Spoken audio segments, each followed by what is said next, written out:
सभी को praise the Lord. आज हम पवित्र बाइबल में से प्रेरितों के काम और उसका 22 अध्याय से 24 अध्याय तक वचन को पढ़ेंगे। मैं फ्रांसिस जोसेफ और मेरी पूरी टीम की तरफ से मैं आप सभी का स्वागत करता हूँ। वचन को पढ़ने से पहले आइए हम प्रार्थना करें। धन्यवाद महान पिता परमेश्वर, आपका तहे दिल से धन्यवाद करता हूँ खुदा कि प्रभु जी आपने हमको सही सलामती से रखा। पिता परमेश्वर, हम सबको आपको धन्यवाद करता हूँ। इस वक्त प्रभु जब मैं वचन पढ़ने जाऊँ तो खुदा होने वचन की पढ़े जाने पर पिता परमेश्वर आप अपना आशीष भरा हाथ रखें। इस प्रार्थना को नाम के मसीह के सच्चे और जिंदगी नाम से आमीन। प्रेरितों का काम और उसका 22 अध्याय से 24 अध्याय। हे भाइयों और पितरों, मेरा प्रत्युत सुनो, जो मैं अब तुम्हारे सामने प्रस्तुत करता हूँ। वह ये सुनकर कि वह हमसे इब्रानी भाषा में बोलता है और भी चुप हो गया। तब उसने कहा, मैं तो यहूदी मनुष्य हूँ, जो कलीसिया के तिरसुस में जन्मा, परंतु इस नगर में गमलीएल के पाँव के पास बैठकर पढ़ाया गया और बाप दादाओं की व्यवस्था को ठीक रीति पर सिखाया गया और परमेश्वर के लिए ऐसी धुन लगाया था जैसे तुम सब आज लगाए हो। मैंने पुरुष और स्त्री दोनों को बांध कर और बंदी गृह में डाल कर इस पद को यहाँ तक सताया कि उन्हें मरवा भी डाला। इस बात के लिए महायाजक और सब पुण्य गवाह हैं कि उनसे मैं भाइयों के नाम पर चिट्ठियां लेकर दमिश्क को चला जा रहा था कि जो वहां हो उन्हें भी दंड दिलाने के लिए बांध कर यरूशलेम लाऊं। जब मैं चलते चलते दमिश्क के निकट पहुंचा तो ऐसा हुआ कि दोपहर के लगभग एकाएक एक बड़ी ज्योति आकाश से मेरे चारों ओर चमकी और मैं भूमि पर गिर पड़ा और ये शब्द सुना, हे शाऊल, तू मुझे क्यों सताता है? मैंने उत्तर दिया, हे प्रभु, तू कौन है? उसने मुझसे कहा, मैं यीशु नासरी हूँ, जिसे तू सताता है। मेरे साथियों ने ज्योति तो देखी, परंतु जो मुझसे बोलता था उसका शब्द ना सुना। तब मैंने कहा, हे प्रभु, मैं क्या करूं? प्रभु ने मुझसे कहा, उठकर दमिश्क में जा और जो कुछ तेरे करने के लिए ठहराया गया है वहां तुझसे सब बता दिया जाएगा। जब उस ज्योति के तेज के मारे मुझे कुछ दिखाई ना दिया तो मैं अपने साथियों के हाथ पकड़े हुए दमिश्क में आया। तब हन्निया नामक व्यवस्था के अनुसार एक भक्त मनुष्य, जो वहां रहने वाले सब यहूदियों में सुनाम था, मेरे पास आया और खड़े होकर मुझसे कहा, हे भाई शाऊल। फिर देखने लगा। उसी घड़ी मेरे नेत्र खुल गए और मैंने उसे देखा। तब उसने कहा, हमारे बाप दादों के परमेश्वर ने तुझे इसलिए ठहराया है कि तू उसकी इच्छा को जाने और उस धर्मी को देखे और उसके मुंह से बातें सुने, क्योंकि तू उसकी ओर से सब मनुष्यों के सामने उन बातों का गवाह होगा जो तूने देखी और सुनी है। अब क्यों देर करता है? उठ, बपतिस्मा ले और उसका नाम लेकर अपने पापों को धो डाल। जब मैं फिर यरूशलेम में आकर मंदिर में प्रार्थना कर रहा था तो बेसुध हो गया और उसको देखा कि वह मुझसे कहता है, जल्दी करके यरूशलेम से झट निकल जा, क्योंकि वह मेरे विषय में तेरी गवाही ना मानेंगे। मैंने कहा, हे प्रभु, वह तो आप जानते हैं कि मैं तुझ पर विश्वास करने वालों को बंदी गृह में डालता और जगह जगह आराधनालय में पिटवाता था। जब तेरे गवाह स्तिफनुस का लहू बहाया जा रहा था तब मैं भी वहां खड़ा था और इस बात में सहमत था और उसके घातकों के कपड़ों की रखवाली करता था। और उसने मुझसे कहा, चला जा, क्योंकि मैं तुझे अन्य जातियों के पास दूर दूर भेजूंगा। वह इस बात तक उसकी सुनते रहे। तब ऊंचे शब्द से चिल्लाया, ऐसे मनुष्य का अंत करो, उसका जीवित रहना उचित नहीं। जब वह चिल्लाते और कपड़े फेंकते और आकाश में धूल उड़ाते थे, तो पलटन के सरदार ने कहा, इसे गढ़ में ले जाओ और कोड़े मारकर जांचो कि मैं जानूं कि लोग किस कारण उसके विरोध में ऐसा चिल्ला रहे हैं। जब उन्होंने उसे तस्मों से बांधा तो पौलुस ने उस सूबेदार से जो पास खड़ा था कहा, क्या ये उचित है कि तुम एक रोमी मनुष्य को, और वह भी बिना दोषी ठहराए हुए, कोड़े मारो? सूबेदार ने यह सुनकर पलटन से के सरदार के पास जाकर कहा, तू ये क्या करता है? ये तो रोमी मनुष्य है। तब पलटन के सरदार ने उसके पास आकर कहा, मुझे बता, क्या तू रोमी है? उसने कहा, हाँ। ये सुनकर पलटन के सरदार ने कहा, मैंने रोमी होने का पद बहुत रुपए देकर पाया है। पौलुस ने कहा, मैं तो जन्म से रोमी हूँ। तब जो लोग उसे जांचने पर थे वह तुरंत उसके पास से हट गए, और पलटन का सरदार भी ये जानकर कि ये रोमी है और मैंने उसे बांधा है, डर गया। दूसरे दिन उसने ठीक ठीक जानने की इच्छा से कि यहूदी उस पर क्यों दोष लगाते हैं, उसके बंधन खोल दिए और प्रधान याजकों और सारी महासभा को इकट्ठा होने की आज्ञा दी और पौलुस को नीचे ले जाकर उनके सामने खड़ा कर दिया। पौलुस ने महासभा की ओर टकटकी लगाकर देखा और कहा, हे भाइयों, मैंने आज तक परमेश्वर के लिए बिल्कुल सच्चे विवेक से जीवन बिताया है।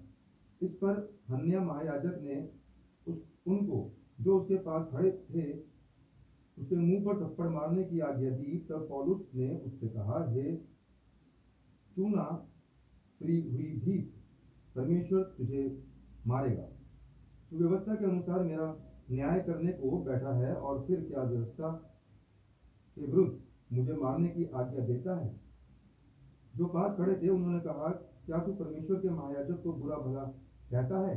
पौलुस ने कहा, हे भाइयों, मैं नहीं जानता था कि ये महायाजक है, क्योंकि लिखा है, अपने लोगों के प्रधान को बुरा न कह।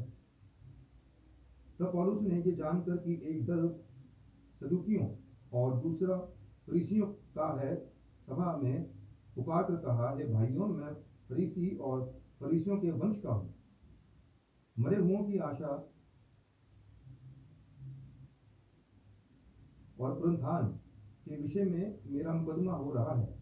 जब उसने ये बात कही तो फरीसियों और सदूकियों में झगड़ा होने लगा और सभा में फूट पड़ गई, क्योंकि सदूकी तो ये कहते थे कि ना पुनरुत्थान है, ना स्वर्गदूत और ना आत्मा है, परंतु फरीसी इन सब को मानते हैं। तब बड़ा हल्ला मचा और कुछ शास्त्री जो फरीसियों के दल के थे उठ खड़े हुए और ये कहकर झगड़ने लगे, हम इस मनुष्य में कोई बुराई नहीं पाते, और यदि कोई आत्मा या स्वर्गदूत उससे बोला है तो फिर क्या? जब बहुत झगड़ा हुआ तो पलटन के सरदार ने इस डर से कि वह पौलुस के टुकड़े टुकड़े ना कर डाले, पलटन को आज्ञा दी कि उतर कर उसको उनके बीच में से जबरदस्ती निकाले और गढ़ में ले जाए। उसी रात प्रभु ने उसके पास खड़े होकर कहा, है पौलुस, ठाटस बांध, क्योंकि जैसी तू ने यरूशलेम में मेरी गवाही दी, वैसे ही तुझे रोम में भी गवाही देनी होगी। जब दिन हुआ तो यहूदियों ने षड्यंत्र रचा और शपथ खाई कि जब तक हम पौलुस को मार न डालें तब तक खाए या पिए तो हम पर धिक्कार। जिन्होंने आपस में एक शपथ खाई थी वह 40 जन से अधिक थे। उन्होंने प्रधान याजकों और पुरनियों के पास जाकर कहा, हमने ये ठान लिया है कि जब तक हम पौलुस को मार न डालें तब तक यदि कुछ चटे भी तो हम पर धिक्कार है। इसलिए अब महासभा समेत पलटन के सरदार को समझाओ कि उसे तुम्हारे पास ले आए, मानो कि तुम उसके विषय में और भी ठीक से जांच करना चाहते हो, और हम उसके पहुंचने से पहले ही उसे मार डालने के लिए तैयार रहेंगे। पौलुस के भांजे ने सुना कि वह उसकी घात में है तो गढ़ में जाकर पौलुस को संदेश दिया। पौलुस ने सूबेदारों में से एक को अपने पास बुलाकर कहा, इस जवान को पलटन के सरदार के पास ले जाओ, ये उससे कुछ कहना चाहता है। इसलिए उसने उसको पलटन के सरदार के पास ले जाकर कहा, बंदी पौलुस ने मुझे बुलाकर विनती की कि ये जवान पलटन के सरदार से कुछ कहना चाहता है, इसे उसके पास ले जा। पलटन के सरदार ने उसका हाथ पकड़कर और अलग से जाकर पूछा, तू मुझसे क्या कहना चाहता है?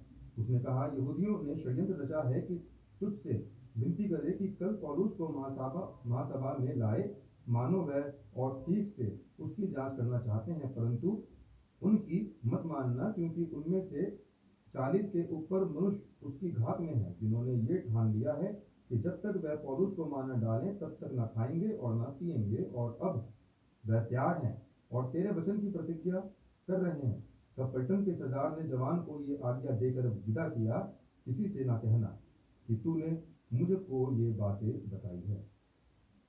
तब उसने 2 सूबेदारों को बुलाकर कहा, 200 सैनिक, 70 सवार और 200 भालेत पहर रात बीते केसरिया को जाने के लिए तैयार कर रखो, और पौलुस की सवारी के लिए घोड़े तैयार रखो कि उसे फिलिक्स हाकिम के पास कुशल से पहुंचा दे। उसने इस प्रकार की चिट्ठी भी लिखी,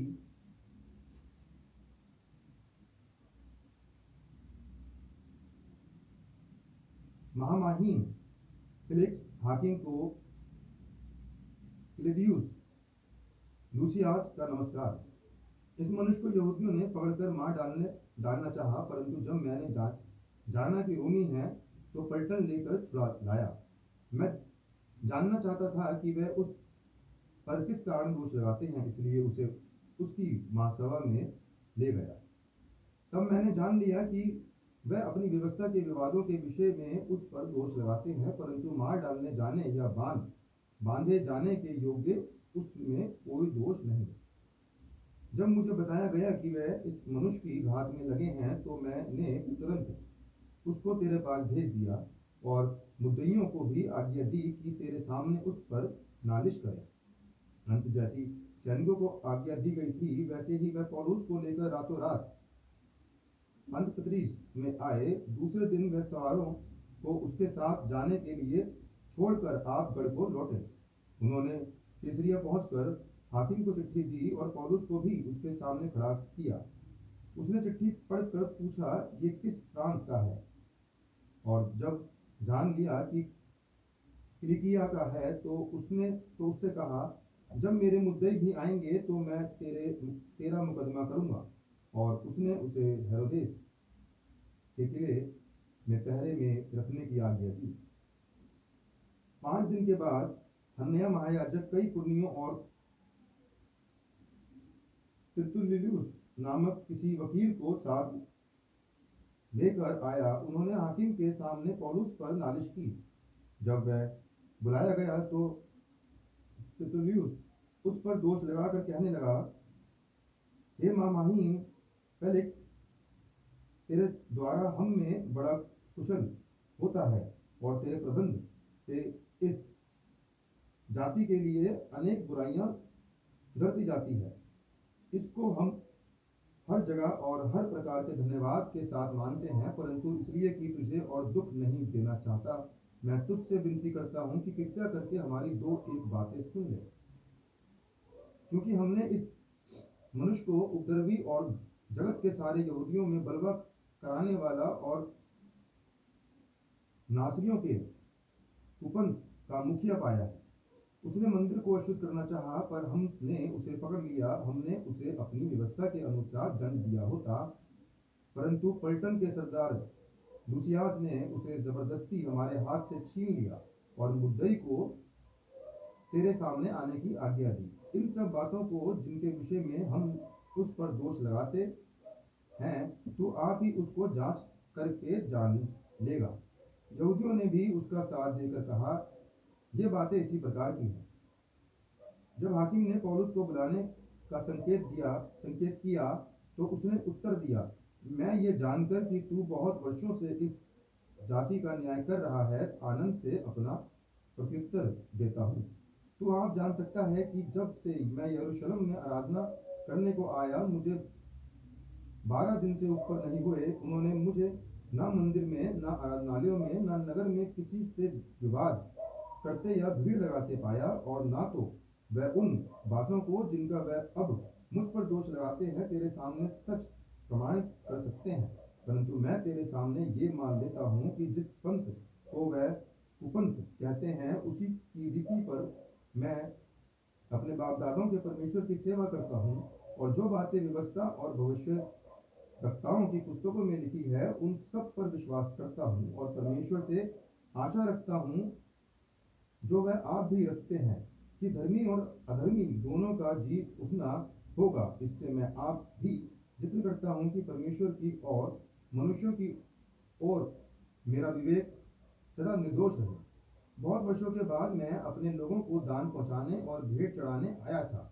उन्होंने मुझे मंदिर में शुद्ध दशा में बिना भीड़ के साथ और बिना दंगा करते हुए भेंट चढ़ाते पाया।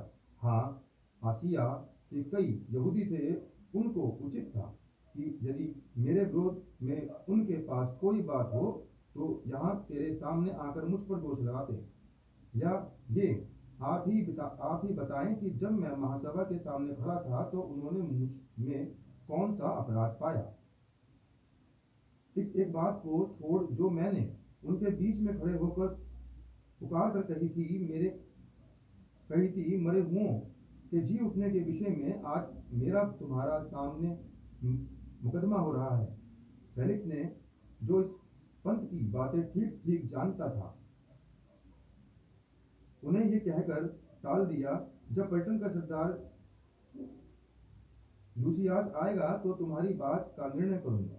और सूबेदार को आज्ञा दी कि पौलुस को कुछ छूट में रखकर रखवाली करना, और उसके मित्रों में से किसी को भी उसकी सेवा करने से ना रोकना। कुछ दिनों के बाद फेलिक्स